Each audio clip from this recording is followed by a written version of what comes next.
full glam tutorial. We incorporated some gold for this look, and I really wanted you guys to see how we created it. And so if you want to learn anything or two, please stick along. I am going in with my foundation. I did do some skin prep off camera, and hence her skin is glowing. I always prefer my skin to glow before going in with my base, because I feel like that really tells me that the base is gonna eat. So I'm going in with my foundation, and I'm making sure that I blend it evenly to get myself a clean, beautiful canvas. I am using my Wink Beauty blender, which does an amazing job for me. I feel like whenever I'm buying beauty blenders, I always look at how damp it becomes once I've put it in water, but also most importantly how soft it is. But there's a fine line between a very soft beauty blender and one that's soft enough to give you a beautiful blend. So it's not all the soft beauty blenders that are gonna do a good job. I hope I'm making a lot of sense. So I'm going in with some warming up, but for this look I didn't want to overly warm her up. I just wanted the focus to be more on her eyes, and I also wanted to play around with my blush. I feel like whenever I'm doing any look at all on any client, I always want to focus on certain things depending on the client's requirements or their facial features. For instance, for this look she didn't really have any specifics.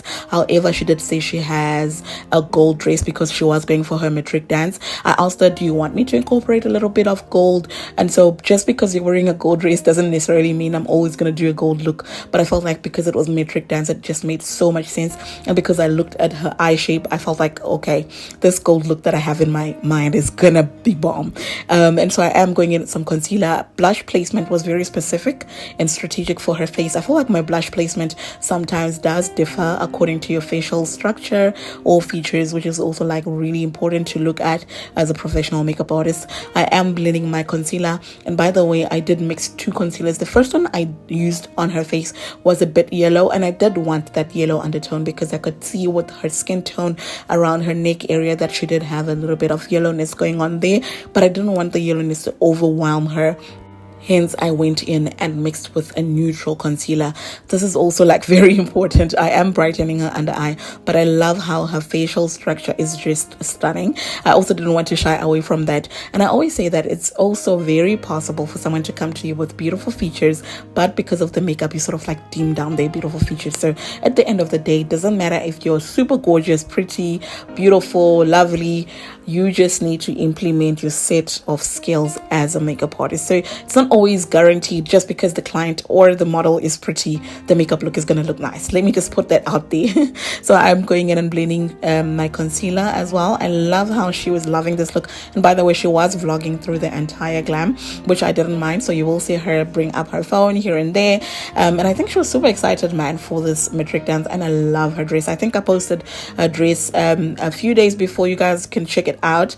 I am going in with my favorite setting spray, of course, which is the Charlotte Tilbury setting spray. Does an amazing job in setting the face but also refreshing the makeup look. So whenever I go for my powders, just before that I make sure that I set, and it's also very important to look at the type of setting spray that you're using. What is it going to help you with? Is it going to help with setting and locking, or is it going to help with mattifying, or are you going to get like some hydration from that? I am going in with my powders which are very blurring. I love blurring powders because what is a makeup look without a blur? I also want that filter look on the face, so it's really important that I use a good powder. I am setting using the same beauty blender.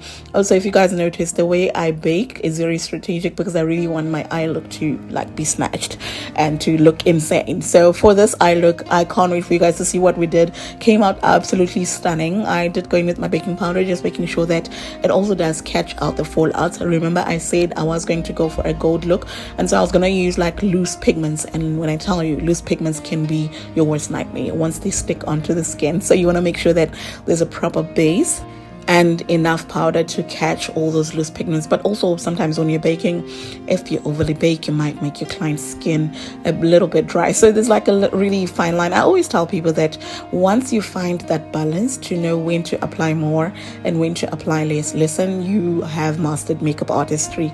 I did tame down her brows, and you guys can see her natural brows are like naturally upturned, so I obviously wanted to go with exactly that. I am using my Krylon concealer oil to just set the base for her eyeshadow, because obviously we really wanted to pop, but we also wanted to last really long. Guys, I truly appreciate all the new followers, the comments, the engagement, the likes. Please, if you're not following us on Instagram, make sure you do, because once we reach 200,000 followers here in TikTok, we are going to hold a giveaway, which usually we hold it on both platforms, which is Instagram and TikTok. For her eyeshadow, I am using one of my favorite brushes from Rayon Beautify.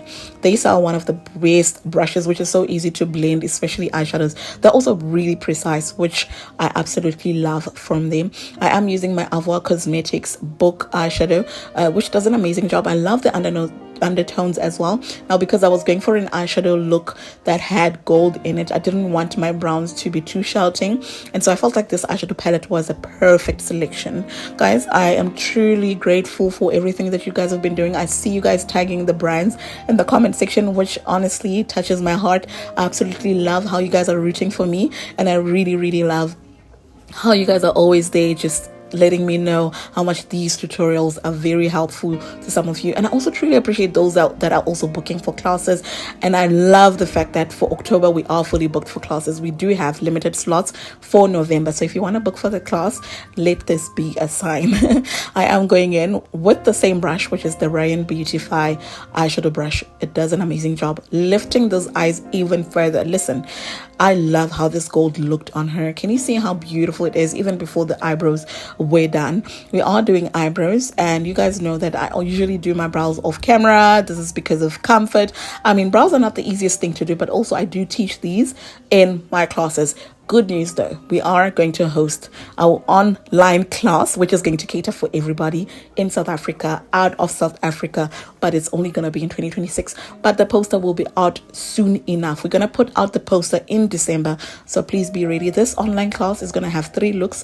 It's going to cater for full glam, soft glam, and a bridal glam. So, and also it's going to be the last online class that I'll ever hold, because online classes are really not my thing. I think after that we will be hosting live online classes. I did the lips, those brows on her, stunning. Loved this eye lifting technique that I applied on her. Also guys, I do teach this eye lifting technique in my classes, physical, and it's also going to be part of the online class that's coming next year. And the good thing about our classes, whether physical or online, is that we do not gatekeep. Every single product that we use, every technique that we do is always covered. Those lashes on her, stunning. I really love how they also just went along with her beautiful eyes. I also make sure that I take my time when I'm doing this. By the way guys, our online classes are pre-recorded, giving you an opportunity to save them to your phone for further use, or whatever device you'll be using. Also, if you're not in South Africa and we have different time zones, do not worry, because since it's a pre-recorded class, it will also cater for you for whatever time that you're comfortable in taking part in the class. And guys, when I tell you, my online classes are as packed as physical, so stay tuned on our socials. We will be putting out the poster soon, and like I said, it's only in 2026, but the poster will be out in December. I love how this blush came out on her. I really loved it under eye. I did go in with my MAC Cosmetics hydrating setting spray, did my lips off camera, and also went in with my mascara. Absolutely stunning. Oh, I love it when a client gives me room to show my creativity side, because just look at that. That mascara is from Wink Beauty. Thank you so much guys for watching. Truly appreciate all of you guys. Please drop a red heart if you loved this video and are excited for the online class. Bye.